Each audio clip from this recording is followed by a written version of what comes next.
Morning, fellas. It's Sunday. I think it's a little after 8 o'clock. It's like 41 degrees here in El Paso. Beautiful, clear blue sky. It was pretty crazy yesterday with the wind and the rain, and it was very, very frightening. Oh, Galileo. Anyways, that's a shout out to Bohemian Rhapsody and the band called Queen. And yes, I'm dating myself by doing that.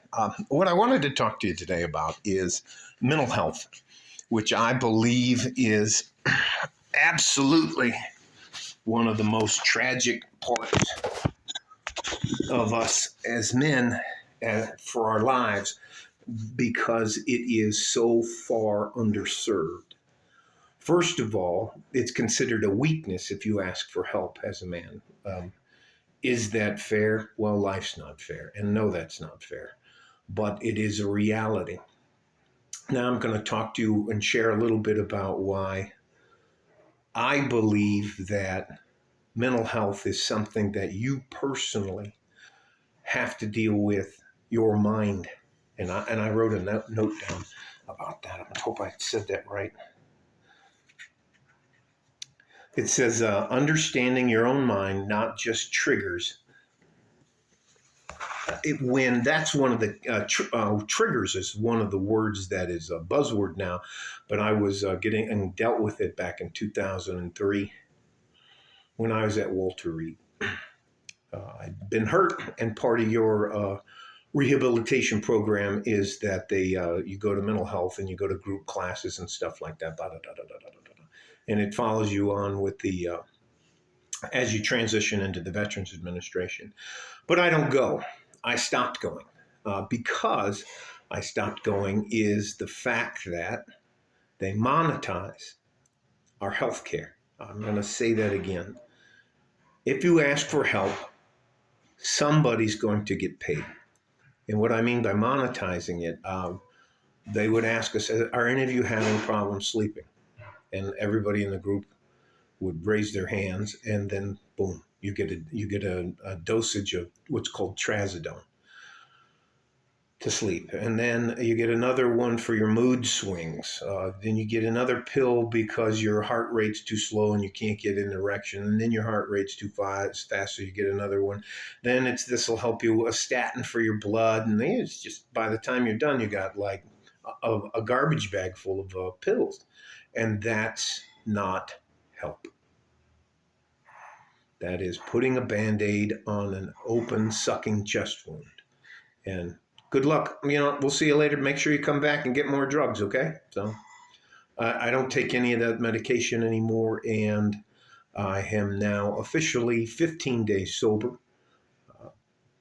The hardest thing I had to admit, and by me sharing this, is to try to help you do the same thing or come to grips with dealing with your own mind.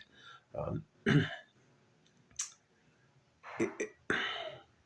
have to tell me. I tell myself now, I'm not in combat anymore. It's been a long time. I don't have to worry about that kind of stuff. I have a good life now. I don't have to drink. I don't need to drink. It was an excuse.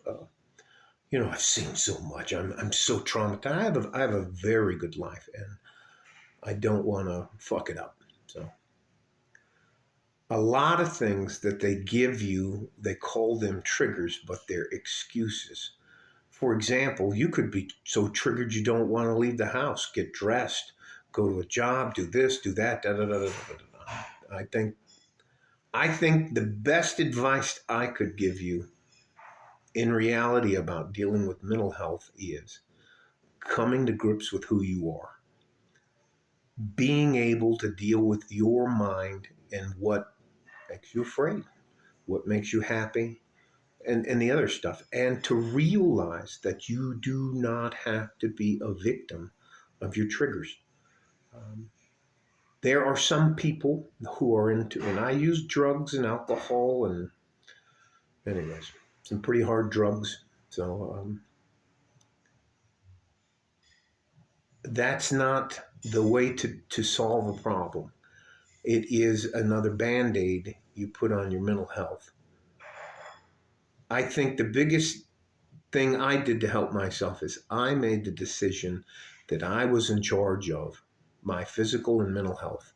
And if I wanted to do something or make a change in the way I was living my life, I had to do that. So I hope this helps. I'm not preaching to you, I'm not telling you what to do. I'm just trying to help. And yes, I'm doing this for selfish reasons because this is not only cathartic for me, but it also allows me to give back. And it's why I won't monetize my channel. I'm not going to take anything from you. You don't have to like or subscribe. I don't want my life to look horrible as I get older. I want to be able to pick the phone up and call for an ambulance and have some good paramedics come and try to help me. I don't want them to go, fuck that guy. He never did something for us. So screw that. Let's go to lunch. Anyways, love you guys. Just trying to help. You don't owe me anything. Stay safe and healthy. Take care of each other if you can. And if you can't, take care of yourselves. Having a cup of Texas pecan and like a fart in a G string from West Texas, El Paso. I'm out of here. Bye bye.